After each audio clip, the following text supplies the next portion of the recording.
ወመንፈስ ቅዱስ አሐዱ አምላክ አሜን። ሰላም አምላኽ ምሳኹም ይኹን። ክቡራት ኣሕዋትን ኣሓትን ደቂ ተዋህዶ ከመይ ውዒልኩም? እግዚኣብሔር ይመስገን ኢልና ክነመስግኖ ክሳብ ዛ ሰዓት እዚኣን ደቂቃን ብሰላም ብጥዕና ገይሩ ዘፅንሐና ልኡለ ባህሪ እግዚኣብሔር ኣምላኽና ክብርን ምስጋናን ንዕኡ ይኹኖ ኣሜን። እሺ ኣብ ዝሓለፈ ንባብ ኦሪት ዘፍጥረት ምዕራፍ 12 በፂሕና ነርና። ሎማዓንቲ ደሞ ምዕራፍ 13 ምዕራፍ 14 ብዛዕባ እንታይ እዩ ዘምህረና ዝብል ክንርኢና። ነዚ ቻናል ሓደሽቲ ዝኾንኩም ሰብስክራይብ ብምግባር ቤተሰብ ኩኑ፣ ተኸታተልትና ዝኾንኩም ደሞ ነዚ ቪድዮ ብላይክ ጀምርዎ፣ ሸር ድማ ይትረስዑ ነበልኩና ከብለኩም ሓቢርኩም ንይፅንሑ። ኣብራምን ሎጥን ከም ዝተፈላለዩ ኢሉ እዩ ዝጅምር ናብ ኦሪት ዘፍጥረት 13።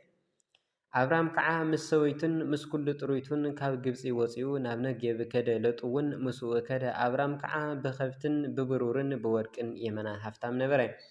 ካብ ነጌብ ተልዒሉ ክሳዕ ቤቴል ናፍታ ቀደም ኣብ መንጎ ቤቴልን ጋይን ድንኳኑ ተኺሉላ ዝነበረ ቦታ በፅሐ። ንሳ ከዓ እታ ቀድም መሰውእ ሰሪሑላ ዝነበረ ቦታ እያ። ኣብኣ ኣብራም ስም እግዚኣብሔር ፀውዐ። እቲ ምስ ኣብራም ዝኸድ ሎጥ ድማ መጓሰ ከፍትን ኣባጊዕን ድንኳናትን ነበሮ። ጥሩይቶም ብዙሕ ስለ ዝነበረ ድማ ምድሪ ፀበቦም። በዚ ምክንያት እዚ ብሓደ ክነብሩ ኣይከኣሉን። ኣብ መንጎ ጓሶት ከፍቲ ኣብራምን ጓሶት ከፍቲ ሎጥን ባእሲ ኮነ። በቲ ዘመን እቲ ከነዓናውያንን ፈሪዛውያንን ኣብታ ምድሪ ይቕመጡ ነበሩ። ኣብራም ከዓ ንሎጥ ንሕና ኣሕዋት ኢና እሞ ቤዛኻ ኣብ መንጎይን ኣብ መንጎኻን ኣብ መንጎ ጓሶተይን ጓሶትካን ባእሲ ኣይኹን። ኩላ እዛ ምድሪ እዚኣ ኣብ ቅድሜኻ ዶ ኣይኮነትን ዘላ? ደጊም ካባይ ተፈለ። ንስኻ ናብ ፀጋም እንተኸድካ ኣነ ናብ የማን እኸይድ፣ ንስኻ ናብ የማን እንተኸድካ ድማ ኣነ ናብ ፀጋም እኸይድ በሎ። ሎጥ ከዓ ናብ ዙርያኡ ቆላሕ እንተበለ ኩሉ እቲ ናብ ዞዓር ዝወስድ ጎልጎል ዮርዳኖስ ከም ገነት እግዚኣብሔርን ከም ምድሪ ግብፅን ማይ መሊእዎ ከም ዘሎ ራእየ። እዙይ እግዚኣብሔር ንሶዶምን ጎሞራን ከየጥፍአን እንተሎ እዩ። ሽዑ ሎጥ ንኩሉ ጎልጎል ዮርዳኖስ ስለ ዝመረፀ ናብ ምብራቅ ኣቢሉ ተጓዓዘ። ኣብራምን ሎጥን ከዓ ተፈላለዩ። ኣብራም ኣብ ምድሪ ከነዓን ተቐመጠ። ሎጥ ድማ ኣፍተን ኣብቲ ጎልጎል ዘለዋ ከተማታት ተቐመጠ። ድንኳኑ ከዓ ኣብ ጥቃ ሶዶም ተኸለ። ኣብ ሶዶም ግና ሕሱማት ኣብ ቅድሚ እግዚኣብሔር የማና ክፉኣትን ሓጢአተኛታትን ነበሩ። ኣብራም ናብ ኬብሮን ከም ዝተጓዓዘ ሎጥ ኣብኡ ምስ ተፈለየ ድማ እግዚኣብሔር ንኣብራም ዓይንኻ ቆላሕ ኣብል እሞ ካብዛ ዘለኻያ ቦታ ንሰሜንን ንደቡብን ንምብራቅን ንምዕራብን ኣቢልካ ጠምት። እዛ ንስኻ እትሪኣ ዘለኻ ኩላ ምድሪ ንዓኻን ንዘርእኻን ንዘለኣለም ክህበካ እየ። ንዘርእኻ ድማ ከም ሑፃ ምድሪ ከብዝሖ እየ። ሑፃ ምድሪ ክቆፅር ዝኽእል ሰብ እንተሃልዩ ዘርእኻ እውን ክቁፀር እዩ። ተስእ እዛ ምድሪ ንኣኻ ክህበካ እየ እሞ ንውሓታን ግፍሓታን ኪዳ በሎ።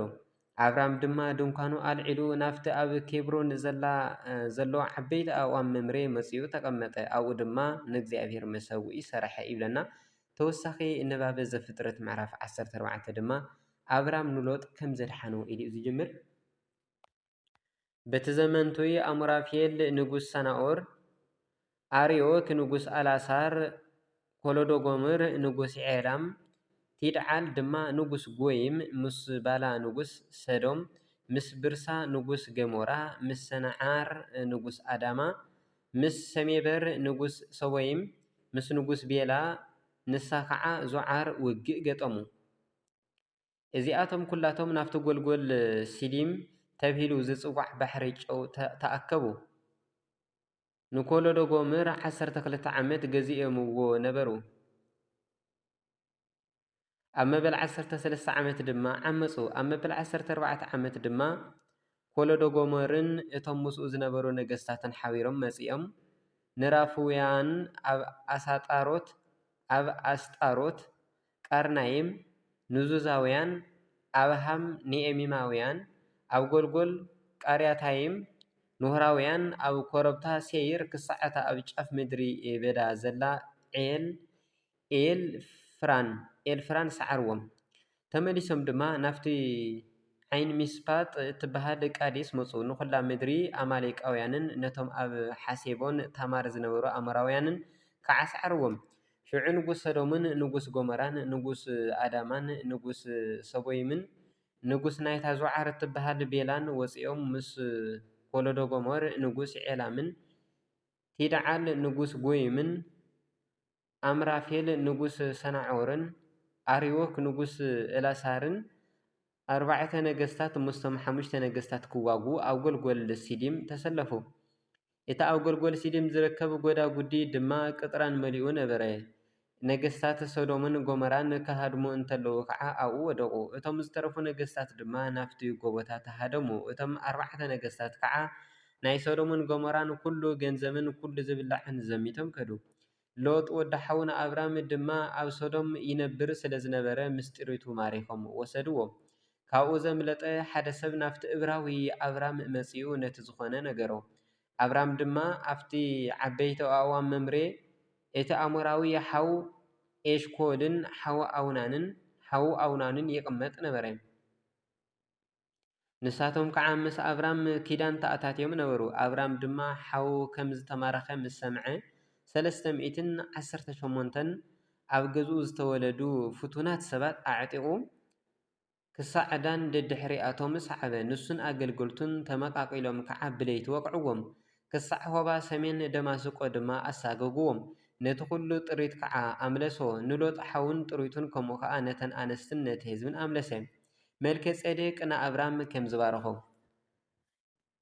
ኣብራም ንኮሎዶ ጎሞርን ነቶም ምስኡ ዝነበሩ ነገስታትን ስዒሩ ክምለስ እንተሎ ንጉስ ሰዶም ክቅበሎ ናብቲ ሩባ ንጉስ ዝበሃል ሩባ ሴዊ ወፀ።